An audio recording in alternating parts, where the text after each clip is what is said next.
Good afternoon, good morning, wherever you are around the world. Everton have lost the Merseyside Derby to Liverpool. Liverpool have won 2-0. Despite their tough stubbornness, I'd say Everton really performed, I think well, in terms of the tide was against them as soon as they got that sent off. They performed well to keep us out for a long, long time. But the inevitable happened. The Egyptian King, boys, the Egyptian King, Mohamed Salah, despite him having a bad game, came up trumps with a penalty and a late goal on the counter-attack. First of all, guys, I'm going to come to you for your initial reactions. Colin, how about you, mate? Another game, another 3 points, but we got the win, didn't we? Yeah, this game reminds me of I'm a Steelers fan. We talked about this in the group. The Steelers coach Mike Tomlin is on record as saying many times, like, never apologize for a win. And I will not apologize for this win. I will take those points and run. Certainly not to those. Not to those. Never. Race, initial reaction, mate. Yeah, I thought Everton, definitely played well to begin the game, and they were kind of, unlike to see Sean Dyche team kind of pressing us a little bit and kind of on the front foot. Then the red card happens, and then they kind of have to sit back and defend. So, and then second half naturally we attack more, eventually get the penalty, get the late goal, and yeah, I mean, it's kind of you never complain about 3 points, especially in a derby. Of course, Salah coming up big as he always does. So, good way to start the weekend. Anissa says here, poor attacking performance, but we moved. I thought it was a poor performance as an overall, Vigo. But again, the 3 points mean 3 points, don't they? Definitely, especially in light of recent results. In meeting out draws or loss, obviously, against the Spurs. We needed to get a win. It kind of sets the tone for the weekend as well. We're currently in first place. We're in first place. We got to celebrate that. Pending the results, obviously, of the matches remaining for this week. But not the prettiest win. Got 3 points. Got fair decisions from the referees. Can't complain about that this week. So I'll take all the positives I can get. Darwin assisting Mo, another 2 goals to his tally. So I think great way to start the weekend for me. We will go on to more Salah praise a bit sooner into the stream, but let's start with the talking points. And for me, we cannot skip by these things. We can't gloss over them. I think we got very, very lucky today, and we call out the referees for being, let's be honest, terrible again. Whether it against us or for us, we've got to be very honest with ourselves as being Liverpool fans. We got away with one in terms of the refereeing today. The red card for Ashley Young, I said the second one was a bit harsh, but I can see why it's given. And for me, I think he was walking the tightrope anyway. And someone as experienced as Ashley Young, he shouldn't be doing that anyway. And it was nice to see a former Manc getting sent off in this Merseyside derby. Then we go on to Kanate, which again should have been a red card. Let's be perfectly honest here. If we're going to have consistency in this league, we need to call it out when it happens against us. When it happens for us as well. Referee terrible. If the Ashley Young was a red card, then so should Kanate's, and we've got to be brutally honest with ourselves. The penalty. There was a penalty shot just before that, which I don't think it was a penalty. I think the player slipped. I think Diaz slipped. But then the penalty, no qualms about that, is the race, really. His hand shouldn't be out there. First of all, let's talk about the penalty itself at race, the handball. It probably wouldn't have been given 20 years ago, but in these circumstances in the law these days, it's definitely a penalty because his arms, he's calling for a taxi. Yeah, I mean, every defender and their mother these days is defending with their arms behind the ball or with their hands behind their back when that cross comes in. And for some reason, Michael Keane just forgot that, that's, a big no-no. You don't want to have your hands out there. And so fortunately for us, it hit his arm. And I mean, right away, we all saw the look and oh, that's a penalty. It has to be a penalty. And how that, needed a second monitor check there by the ref there was a little confusing. And I couldn't be the only one to think that, oh my gosh, they're not going to give this, just the way that decisions have gone for us recently. But thankfully they did. They came to their senses, gave it a penalty, and chalked that one as another, you saw the stat about, Liverpool have earned the most points from VAR. We'll chalk up another 3 points from bad referee decisions on the field that have to get corrected by VAR. So VAR, as we all like to, complain about or whatever sometimes, but did its job as it, is intended to do. So glad that we got the call there. And yeah, it was a little we kind of needed a little luck, a little fortune here to get the win, to get that goal, and then from there we just kind of Everton really didn't threaten us at the end. We got, of course, the late goal and a counter attack, so we needed that penalty, to break the ice, because I'm sure we were all starting to feel pretty nervous about walking away with a draw at home against Everton, which is just would not be. It's unacceptable. It really is unacceptable. It wouldn't be a fun result, especially given the way we ended the last couple games before the international break. Just to to pile on would not have been fun. But thankfully we got the win. And regardless of how we win against Everton, it's always going to be sweet, to defeat them. Abdullah is saying here we're not clinical in the box, but then Anissa says final pass was not active today. I think the overall performance was not good enough. And again, I go back to being lucky with the referees. We've got to admit what we're lucky with the referees. We've had the referees going against us. And regarding the VAR decisions for Liverpool, and we've won most points off VAR, you need to look at the reasons why, because the VAR overruling the refereeing on the pitch, and the referee on the pitch is never good. It's not been good for, you're talking decades now. So you can't have a go at Liverpool for getting VAR decisions right if they are right, and that's exactly what that was. The penalty, there you go, wasn't it? It was a right decision by the VAR. It was a poor decision on the pitch by the referee. Should have seen it before, but sometimes you get them, sometimes you don't. Yeah, I mean, on that one, you can't really fault the referee. That one is a call that should go to VAR, obviously, in the penalty box. Michael Keane looked like he was hailing the cab. Unfortunately, you're not defending in the box with your arm out like that. It looked purposeful to me. On the American broadcast, the pundits when the match ended, saying that a harsh call and it shouldn't have been a call. It shouldn't have been a pen. And to me, it looks so deliberate, his arm shooting out. It wasn't need for balance or anything like that. His arm was the first thing out for him, and it looked premeditated to me. So obvious call. I'm glad the VAR got it correct this time. Ashley Young, on that call, it could be a little rough. Again, we could have seen it gone the other way for Kanate as well. But I thought for the most part, refereeing was pretty good today. Calm and making the calls. He wasn't. It didn't seem as if he was what is it, high tension or anything like that. Look, he was calm in making his decisions, and VAR for the most part did well. So can't complain. After this entire season being muddied by referee decisions, this one besides the Kanate one, I don't think there was a controversial call.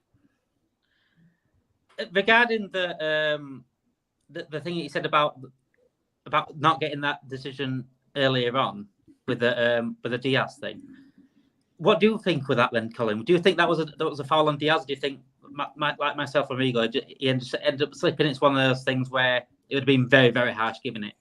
Yeah, I do think that would have been like deeply, deeply harsh. That seems much more like.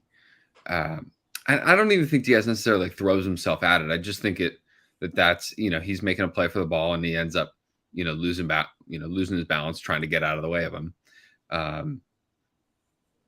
Yeah, so I'm happy that was not given. I think if we're talking like on balance of where the refereeing should be, I'm totally fine with that not being given. I did think though that when it went, I was not worried at all when it went to VAR prior to the penalty because of the history. When you see how like clear as day his arm is sticking out, and Rigo mentioned this a little bit. I got super annoyed with the like in-game commentators too when they were talking about deciding it on the American broadcast. They were saying like, well, he might be too close. Like that's pretty harsh because he's not that close to the ball. He's not it wasn't. No, he's not the closest defender by two people. And his arm it's not even like his arm is like slightly away from his body and still down. Like it's out. It's directly out. So the English broadcast basically said, look, it's kept it out there. It's paused and kept it out there. Even Rio Ferdinand said it was a penalty because it's clear as day. And I think because of the history that we've had with the refereeing so far this year, I think that there was no other conclusion that they could have come to without there being like major problems. I think regarding this though, Anissa, I think it does. I think proximity does matter if it's like really close and it's smashed at them. I think you've got to give the benefit of doubt to the defender. I mean, it's not a natural position to have your arm out there, but sometimes people have their arms out there just naturally. Sometimes anyway, but it depends if they've got time to move it. I think today he had time to move it and he had time to realise, wait a minute, my arm's out there. Sometimes if it's deflected or smashed at him from like a metre or two and they can't physically move it in time, then that, to me, that's not a penalty. Now, I think that comes down to common sense rather than anything else. Yeah.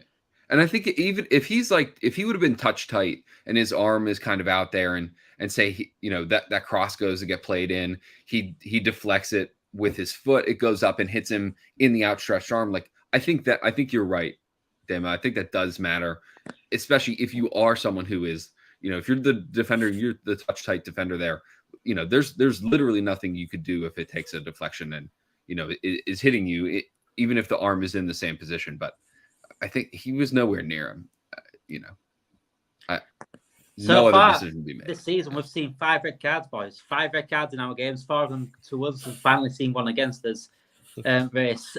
Was it the correct call against us then? Are you talking about the red card for Ashley Young? Ashley Young. Or Ashley Cole, as Ria Ferdinand called him. I think so. I don't have any issues with it. It was so, like you said, it was so refreshing to see a red card just kind of given. And that's one where, it's 2 yellow cards in the first half. And sometimes you see just because of 2 yellow cards in one half, the ref just doesn't make the second one because it's just, there's some, rule that like you can't give a red card in the first half, whatever. But, it was definitely nice to see. I think it was the right decision. When you're going in like that, you're going to the ground. It's hard to justify that, when you commit a foul there to not have it, a yellow card, a reckless challenge, something like that. So, as a veteran, as a guy who's been around the game for a long time, Ashley Young should have known better. Like you said, a former, United guy, and now with Everton, like that's just the ultimate, Liverpool just villain. So if there's anyone to be sent off on the pitch, it's him. It's definitely good to see him. It's good tracking with that. Yeah, Jordan Pickford would be my second pick, but Ashley Young would definitely be up there. But yeah, and then you look at the Konate decision as well to not give him a second. I certainly understand the frustration that that Sean Dyche had. If you want to talk about consistency, like it's kind of the same foul that Konate gave for his first yellow card in the second one, while there wasn't as much, contact, it was still, kind of on a half counter, they could have maybe broken out. The referee didn't give it. So, I certainly understand, but I'm not going to complain at all. I'm going to, look the other way and say, oh, okay. Yeah, no, nothing there. And then it's really smart on Klopp to take Konate off and recognize that Konate's one more foul away from, getting sent off. So tremendous management there by Klopp once again, hitting, with the bench and the subs coming on, really changing the game. So yeah, finally we got to play against 10 men, even though there are some challenges, especially against the Sean Dyche team that's already sitting deep, against 10 men, it's always gonna be tough to score. So glad that, we got the penalty, of course, to help us get over the line there. They made a good point in the commentary box on the English broadcast. Obviously, you guys wouldn't have heard this, but I think regarding the penalty, I think Alan McCoist is pretty much bang on most of the time when he talks. I love watching Alan McCoist commentating, and they were talking about the red card being it sort of spoiled the game as a game because I think Liverpool were dominating anyway, but it sort of made it more of a defending against attacking sort of game, and it sort of made the game a bit more boring. The game was quite exciting before they were sending it off. And having said that, should the referees make decisions on that then, Colin? Because people were saying, look, the reason why the Coventry didn't get sent off against Arsenal is because it would have spoiled the game. But if it's a red card, it's a red card, isn't it? No matter what, spoiling the game or not. For me, I think that the Ashley second yellow was a bit harsh. I think it'd have been sent off only a matter of time, to be honest. I don't think it'd have been brought off by Dyche before half time. I think it'd have been sent off a little bit after anyway. But it's not the point. And for me, I get what they're saying in terms of it did spoil the game, that red card. But if it's a sending off, it's a sending off, isn't it? It is. There, I don't think there's any way to run from that being a yellow. Like, I think, you know, if you're evaluating that on its own merit, it's a yellow, and so if that is his second one, then it should be a sending off. Now, overall, I think it's a little harsh, and it is a bit surprising to me that the Konate one doesn't get called then. I think the Konate one, you know, you could maybe say, you know, incidental or not necessarily, you know, deeply affecting the play, but I think we are slightly lucky to get it, and for Jurgen to recognize that, and you know, to take the extra life that was given to him and go ahead and get him off then is a good move. And yeah, you know, and that's the thing with you know, second yellows. If it is, and it should be called on its own merit, then, you know, there's nowhere to run from it. We ask for consistency in this country with referees, and we'd never get consistency. And I'm going to be consistent with you guys. We could cry in here and say, "Oh, yeah, get in the mud, Everton, get in the mud. 2-0, we've won this. You didn't get cheated by the referee. You didn't do this. You didn't do that." At the end of the day, Konate should have been sent off. And if we want consistency throughout the league, those that gain advantage off the referee decisions need to call it out, as well as those that are against it. And for me, we can't allow referees to get away with these decisions. No matter who gets the benefit from it, no matter who gets the 3 points, no matter who loses the game, that decision to not send Konate off is a big game changer. I think Liverpool would have gone on to win anyway, but that's second guessing. That's going on ifs and maybes. But I still think Liverpool would have gone on to win the game. However, we've got to be honest and we've got to be truthful when it comes about these things. Konate should have been sent off Riga, and it was a stupid foul from him, having made that same tackle earlier on. I think is a bit at times Konate can be clumsy, as much as how good he is. Clumsy. I think, as I said it in the comment in our chat, that he's not agile enough to turn quickly enough. It seems to be like once he's committed to something, he can't stop himself doing it. And I think if comparing both the Ashley Young yellows and Konate's first yellow and then non-second yellow, I mean, Konate for that second one, they're still on Liverpool's side, on Everton's side of the half. Van Dijk is still the last defender. It would have been a one-on-one with Beto and Van Dijk. I in that respect, and again, he's reaching his arm out, and it's not super crazy contact either. Beto's probably looking to get a foul there as well. So in that respect, I don't think it's that controversial to not have Konate sent off. With Ashley Young, he dived on both challenges. For the second yellow, he clearly hit Diaz's foot. Didn't touch the ball at all. That come on, that's a pretty harsh tackle. Is it fair to say that the second tackle, if that was given a yellow card by Konate, the second one, is just as harsh as giving Ashley Young the second yellow for that? I don't think so. I don't think it's as harsh. One is driving into the box, already attacking, looking to shoot, and the other one's on the other side, on his own team side of the half as well, with a defender still to beat and a goalie still to beat.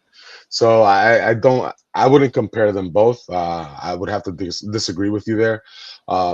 And again, these are subjective calls. It's up to the referee to deem the worthiness of whether or not to. I agree. I think we're pretty. Yeah, I mean, yeah, it could have gone either way. But again, if we're comparing, I would say I could see it more not calling that on Konate than I would not calling it on Ashley Young. But again, if we're looking at the match, we're already up 1-0 there. Let's say Konate does get sent off. At that point, Klopp changes tactics as well, sits back a little bit more, and looks to just draw the game out. Yeah. So again, it's not as controversial in my opinion. Would it change the game? Yes. It would put us back on. It would put Everton back even as far as men on the pitch, but. Again, I'd rather. I don't want to just talk about the referee decisions this entire I time. agree with you. We're obviously we got to kind of judge the gameplay and all that. I don't think it changed the whole game. I still think Liverpool were dominant before the red card to them, and I think Liverpool would have won it anyway. But to me, it's not the point. I think in terms of forget the game as a whole, I'm talking about the standard of refereeing in this country, and if we need it to improve, we need to call for consistency throughout, no matter who benefits from it. I mean, if we're calling for consistency, then Ashley Young should have gotten a second yellow for kicking the ball away. Yeah. Well, so I mean, before he even got to tackle on Lucho Diaz. If we're going to the consistency part, hey, you said he had a good game earlier, the referee. Decent. Like the huge calls, like did that call for Konate go to VAR? It can go to VAR. It wasn't like deemed, dangerous or et cetera, et cetera. It's a call in the game.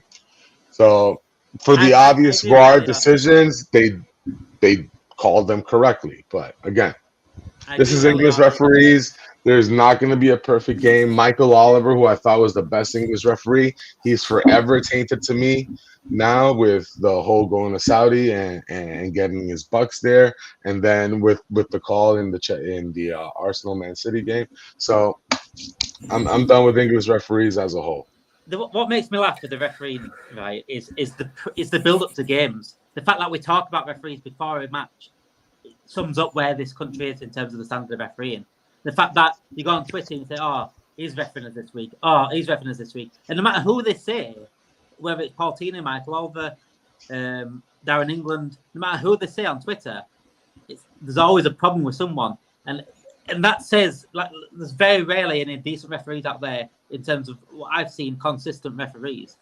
And again, the standard of refereeing does need to improve massively.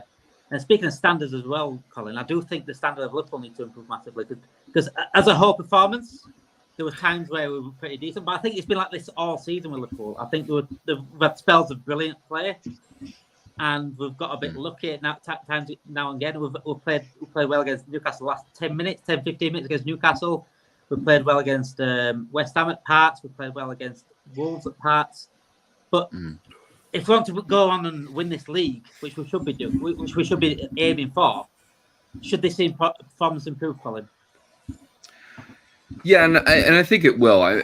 There are so many really new pieces to the team, and so many people who are playing such important roles to the team overall that just don't have a ton of time together. I think it's something that will, continue over the course of the season to look better and better and better. And so, listen, sometimes you need. I thought our strategy kind of today. And it's been this way in a couple of the matches where I think we almost like resemble a like heavyweight boxing mindset where it's like stay in it early and we're just gonna lean on you. Like we're just gonna we're 6'8", 300 pounds, and we're just gonna lean all of our weight on you. And teams can't keep up with the physicality over the course of 90 minutes. And it's happened on multiple occasions. So if we keep ourselves in it, we really back ourselves to run those teams, and really wear them down by the end. That's definitely a strategy and not necessarily not something that just happens. That's something that we're trying to play for, I think. And so many of our goals are coming fairly late. And I think it's just because teams are just tired of physically tired of trying to track us all day long. Vigo, don't do that to me. I thought Brighton won a little bit, for Fred's sake. No, just kicked off, so. Let's go Brighton for kickoff. For Christ's sake. I'm second screening it here. Well, it's hiding with that, but I'm second screening it here with the tablet and got. I'm not gonna. I think Jamie says here Brighton man jaw, please. I think you can't rule out Brighton because Brighton are a decent side on the day, and I think they can outplay anyone on the day. Mohamed Salah race, the Egyptian king. Poor performance today, but I think it summed up Liverpool as a whole today. His performance was poor, but he was the match winner, and the reason why we kept him on is because he can do the things that he does. Yeah, I mean, I think I feel like this isn't the first time this season where I kind of struggle for, think about like a man of the match, and then Salah scores a goal or gets involved or does something well, and then I was like, oh, there you go, there's your match winner there, and your man of the match. And Yeah, I mean, I won't say, too much about, I guess, the goal just because, it came on a counterattack and you should score on that. He did what he's supposed to do. Nunez did well, certainly, to find him on the pass there to set him up. And yeah, I mean, again, we just keep relying on this guy. And I can't remember how many goals he's up to this season. He's at 6 goals, 4 assists in the league. So he's scored or assisted in every single game so far this season.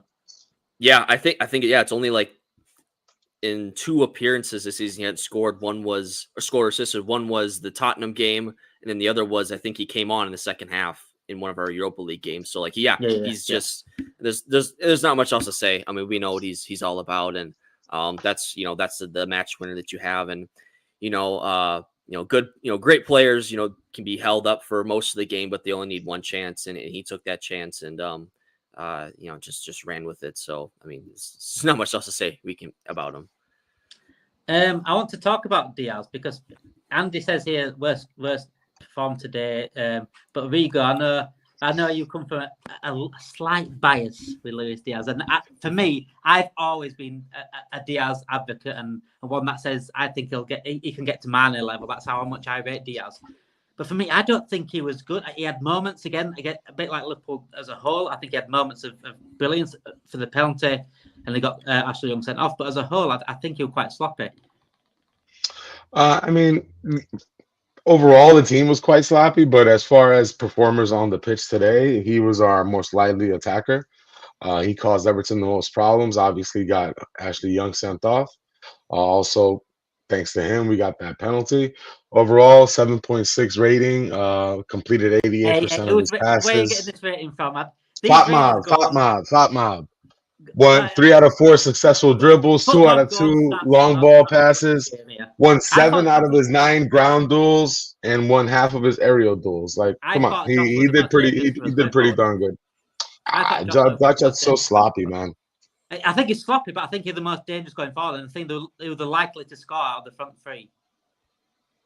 Yeah, I mean, Mo took forever to wake up until the second half. Lucho at least was trying to drive at them.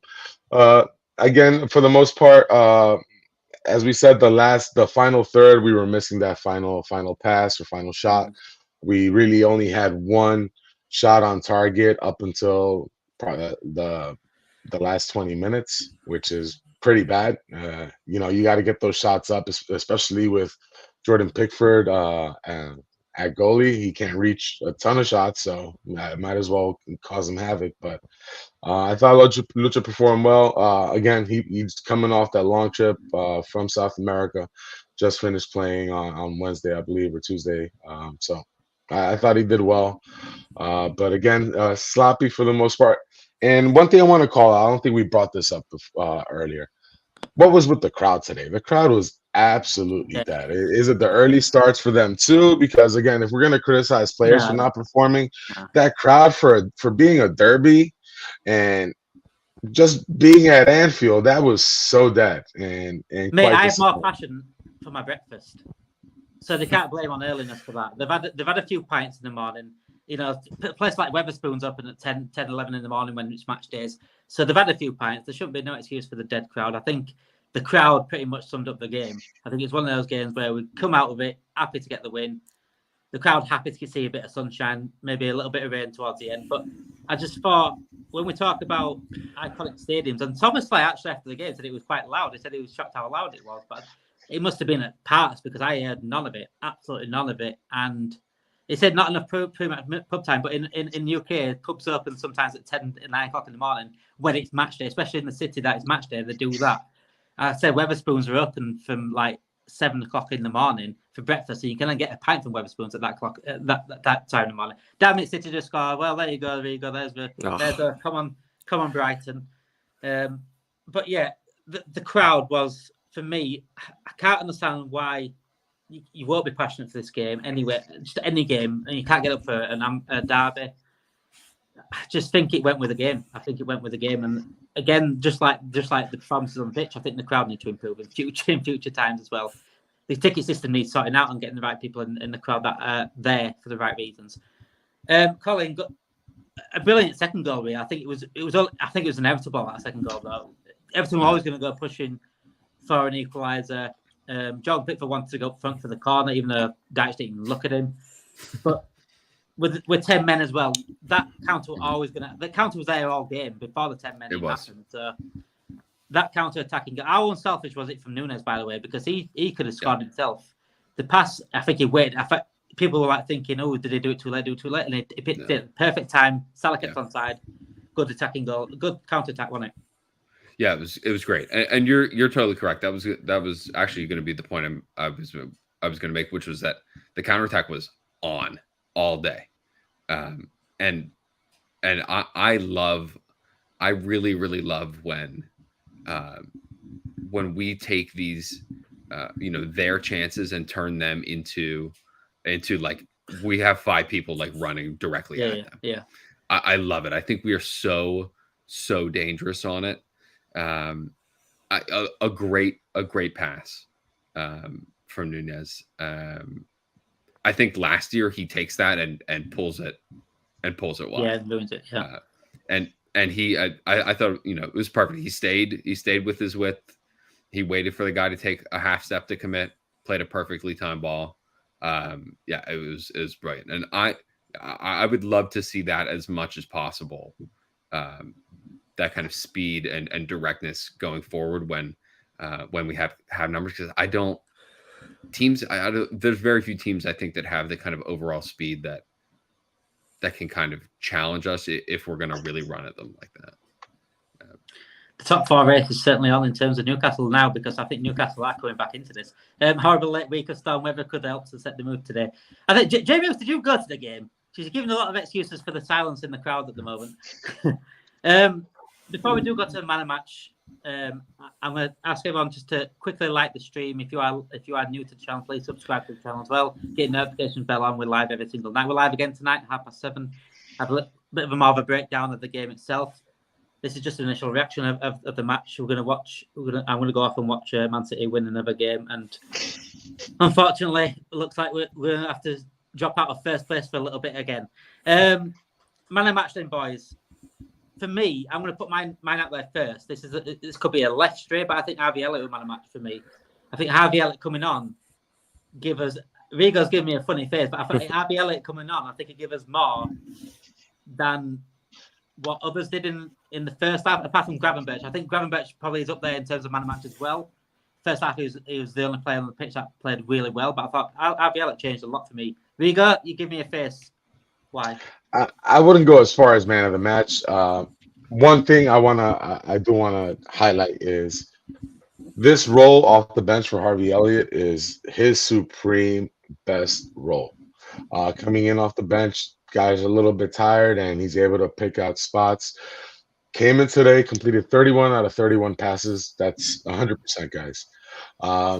And did his work defensively as well. At times, he can be a little slow in progressing the ball. There were a couple of times I thought he had Núñez if he made a quick pass instead, but I feel like he needs to be secure with the left foot in order to pass. He's not as confident passing with his right foot, obviously, but this is his best role. I think he can.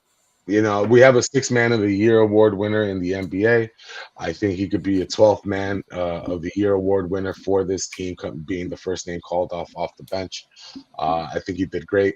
Núñez obviously also caused a ton of problems for them when he got played into the ball. His growth has been tremendous, and his chemistry with Mo Salah, I think, is the future there. Man of the match, you're gonna have to give it to Mo. Calmly buried that penalty. Pickford, they highlighted this on the call. He didn't go for his water bottle that has all the percentages of where guys are likely to take their penalty shot. He didn't bother with that one. He drank something else. Perhaps you should have reviewed it one last time, because Mo buried that perfectly. And on the second goal, I also want to highlight Matip, his work in the box to gain possession back, feeding it to McAllister. McAllister, nice and calm, not booting the ball, not afraid of pressure, playing the pass to Darwin Núñez. And can we just appreciate having a midfield that can carry the ball, is okay with the ball at their feet, knows how to pass the ball, and does all the little thing wells in the game as well. Brian Gravenberch played well. McAllister played well. So Bosley was trying to hit 3-pointers. It seemed like for a He lot of played the well match. until the shot every time. Didn't But he? yeah, he was a little too much hero ball today. I think he was a little hyped up after the international break, and obviously being Superman for Hungary.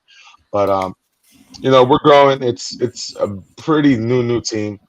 Chemistry comes with experience and playing together, and we're not going to get that until the second half of the season. That's when this team will really skyrocket, in my opinion. Right now, we Having just need said to that, stay though, within striking distance, which we are. So you made a good point about McAllister, the fact that he can pass the ball very well and Gravenberch. It's nice to see this midfield. Last season, we knew the midfield wasn't good enough before the season even happened. But regarding McAllister, I still scratch my head at number 6. I still scratch my head being playing at number 6. Some made a good point in terms of Gravenberch playing at 6 for now, but we shouldn't have to do that. We should be getting a proper CDM in there. I think McAllister in the first half, I think he gave away a good chance. The Dominic Calvert-Lewin chance came from McAllister giving the ball away in that position. And he likes to play passes where he's taking risk passes. These come off a lot, but that's why he needs to be further up the pitch. We saw it with the passes that led to the goal because he's a bit further up the pitch and it got something out of that. But when he's at number 6, he can't do these passes. He needs to play a little bit more safe. He needs to know where the defence is. However, go on, Riga. He completed 80 out of his 90 passes with 15 passes into the final third. So from a CDM spot, that's pretty darn good. Certain passes he is making. The goal, the Calvert-Lewin should have scored that first goal, and that was from McAllister's pass. If you go back and watch it again. And again, he tried a couple of times, tried making tackles as well. He couldn't get anywhere near them. I think it's going to be a big problem for us in different games. I think it works in a game like this because it's Everton, because it's Wolves, because it's no offense to them, but I think it works. This midfield works. But in the bigger games, when it comes to like latter stages of Europa League, like some Man City, like Arsenal, we can't go with that thing. But we've got no one else. We've got Endo, and I don't think Klopp trusts Endo, and I've said it all the time. Go on, Rich, you're going to say something. I guess, yeah, for man of the match, I mean, it's just kind of tough in this game. Like I think I mentioned Mo kind of being my match just because he gets the 2 goals. And look, even though it was a penalty and just kind of a counterattack on the receiving end of a great pass, like he got the goals in the end. So that's, I have no issue giving him that award. Just another kind of shout out to Szoboszlai again, just gliding through midfield at times. He should have scored, that one chance he had late in the second half where he kind of, I guess, went for the chip or went. He kind of, if you would just kind of, because he was on the right, the left side, he just curled it right into the top corner or something. He definitely has that in his locker. So and he's frustrated after the decision he did. So I think if he hits that, I think would be a shout for the man of match as well. I actually had thought that Konate kind of played well. I know he got a yellow card and maybe should have been sent off, but I thought he had some good moments there. Defensively as well, we're just kind of rock solid, but again, didn't really have much to do. Sean Dyche trying to teach, offensive football is like a baby trying to teach an adult how to drive. Like it just doesn't work. You just can't do it. So there's really no threat in, from Everton's side. And, it's just kind of even though, we would have liked to seen a better performance. I think, the midfield was sound and defense, just didn't have much to do. I think just going forward, we just struggled to create a lot of chances with how many players that Everton had behind the ball. But I'll give my man match to the guy who had both the goals in the game. Mohamed Salah, the king himself. Regarding this, Vigo, he says 2 tackles, 1 out of 2. I don't know where you get. I know it might be say that online, but he tried making a slide tackle in one of Everton's. I think one of Everton's breakaways. Tried to make a slide tackle, just slid alongside him, missed the ball completely. So I don't know why that counted that as a missed tackle. For me, I think they counted that as dribbled past. I didn't post this one because it wouldn't help my argument. But he did get dribbled past 4 times. He completely got it wrong. Andre said, "I'm good." I think put Andre in there, and you need to watch the rest of them do their business. Allow McAllister to get in those. I think Andre and McAllister double pivot would be, and just have the Dominic Szoboszlai further up the pitch, and we just go back to having our left back and our right back, do what they used to do. We need to come up with some affordable, realistic alternative to Andre buying in January. Endo has a hard time getting into LC women leaders. And people say, like, give Endo time. But he's had the same amount of time. He's probably had more time than Gravenberch. Gravenberch is getting the games. Fabinho didn't play for 6 months. Fabinho took forever to play. Give the guy a break. He's not of the right age to be done that with. If you're only going to buy someone at that age, if they're not brought in for the first team, then they should be put in straight in the way. A bit like Thiago. Thiago was bought at that sort of age, similar. He was straight into the team.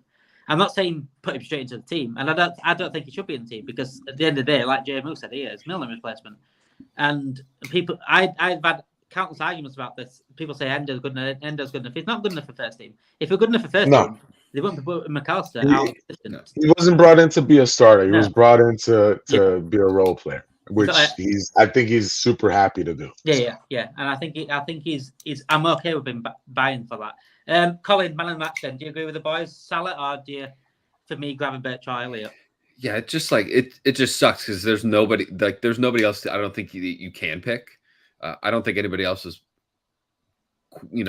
on their own was good enough.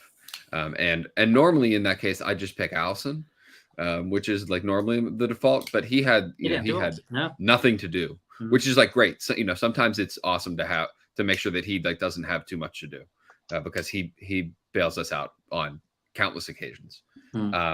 If I had to like pick something other than Mo, I'm giving a collective man of the match to midfielders who don't stink, like midfielders who can play. All of them, any of them, all like. I thought there were a couple of moments where Gravenberch was just like, wow, like there's real serious quality there. It sure turns like Thiago, does it? At times he looked like Thiago on the ball when he close to the man. He kept turning away from him quite easily. He's silky, and he's like press resistant. And how old is he? Still like 20? He's like 21. 22. That's ridiculous. 21, just wait till 4 more years. What he'll be. Absolute different gravy. But yeah, any like midfielders who can play football, all of them, they're the man of the match. Just to highlight your point there for Ryan Gravenberch, completed 31 out of 32 passes for 97%, 2 out of 2 successful dribbles, and 1 is only tackle, recovered 7 times, and 6 out of 8 ground duels. So. They weren't exactly safe passes either. No, there was up the field. There was progressive. There was they're all in that area of the pitch where we needed the passes to be, and that's why he deserves more credit than what McAllister does in terms of the passing, because McAllister obviously more safe back there with the percentages. Before we move on, before we like close the stream, Jurgen Klopp with options off the bench, like all his subs, all his tactical setups. If he's not getting it correct on the initial, he's been able to shift and move and flip pieces around. I just want to call out, he's just doing amazing this year, and having options off the bench is. It shows, doesn't it? What shows. A treat for us. I was crying out for last season. He needs them options on the bench. People saying blaming Klopp for this and that, and I said it on stream many times. He's looking at the bench. He's looking at Oxlade-Chamberlain strapped up. He's looking at Navigator strapped up. He's looking at Jordan Henson, wearing goat t-shirt on himself. He had no options. He's got much more options this time now, and this is why we're changing games. This is why we're able to win games a bit later on, because we've got fresh legs coming on that can change the game. We've got numerous outlays. We've got numerous outputs. People that can score a goal. People that can assist from off the bench as well. David, chill out with the Endo stuff. It's not. I don't have a problem with buying Endo. I've had arguments where people saying Endo's should be number 6, should be started. I've had arguments where, McAllister's a number 6, but is good enough for number 6. But Endo is as well. The reason why I'm unhappy with the Endo stuff is because we've got Endo is not good enough for Liverpool Football Club in terms of starting, and that's why McAllister's playing that position, because the only option we've got is Endo, and that's the problem I have. And that's not on Endo. It's not on McAllister. McAllister should be there. It's not on Klopp. I know where the truth lies. Thank you everyone for joining in, and yes, I think Man City have doubled their lead according to someone in there. Haaland again. We're top for a little bit, boys, aren't we, boys? It's okay. All right. As long as we're Yeah. within striking distance, we still the have pressure. both of our matches to play against City. To beat the best, to win, you got to beat the best, and they're the best as far as the league is concerned. So Exactly that. just win the 2 matches. We'll finish on that. As long as we keep the pressure on, that's exactly what we've done today. Liverpool 2, Everton 0, Merseyside Derby. Boring match, boring crowd, but a result that we needed. And Mohamed Salah, once again, proving why he's the Egyptian king, proving why the lad deserves a statue outside that ground. Thank you, everyone, for joining. Thank you, everyone, in the comments. Thank you, Vigo, Colin, and Race. Thank you, everyone. And another 3 points, boys. Up the Reds.